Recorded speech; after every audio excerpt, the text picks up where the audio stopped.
Big story that's grabbing national headlines now. New developments today in the Sean Diddy Combs case. 3 men accuse Combs of rape and sexual assault in separate lawsuits, alleging the rap mogul gave them doctored drinks and then attacked them while they were unconscious. The alleged incidents happened from 2019 to 22. And in recent news, if you'll remember, music superstar Sean Carter, better known as Jay-Z, now accused in a lawsuit of raping a 13-year-old girl along with Combs.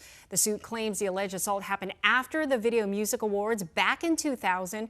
Carter calling this accusation heinous, his lawyers firing back, saying that these are false, unfounded allegations. So I want to start with the Combs case. You know, it seems like for him it's just going from bad to worse.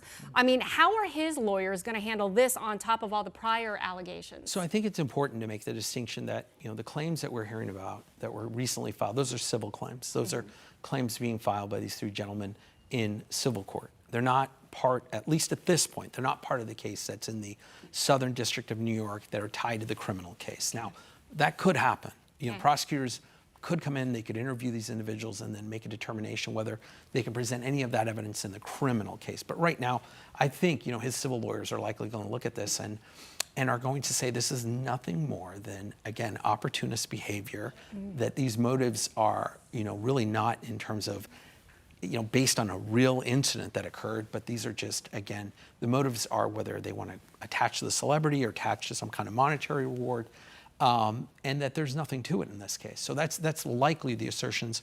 Again, civil, I expect his lawyers to file some kind of motion to dismiss these civil claims. You know, these allegations have never come forth before. Right. We're talking 2018, 19.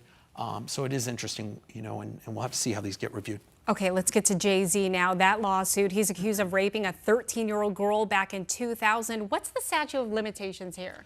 You know, and so there is no statute. Most states don't have statute of limitations in terms of sex offenses. So, so it is something that, you know, a criminal prosecutor could look at in review. I mean, I know there's some back and forth here by the accuser's lawyer, who's a civil lawyer from Texas, and also Jay-Z's lawyer, who's a very prominent attorney in New York. He's a criminal defense attorney, and very versed in these issues. And he's saying, you know, there was some back and forth here early on, and they sent us a demand, and it wasn't really a demand. It was extortion. Right. And they called it blackmail. Absolutely. And so, you know, again, as with, you know, the Diddy Combs issue, you have a situation here where his lawyers are going to assert and have asserted that this is nothing more than a money grab, that there's no basis here, that the allegations that Tony Busby, who represents the accuser in Texas or out of Texas, there's no basis here. There's no information that was never part of an investigation or criminal investigation or otherwise, and that this is nothing more than blackmail. So how do you think it's going to shake out?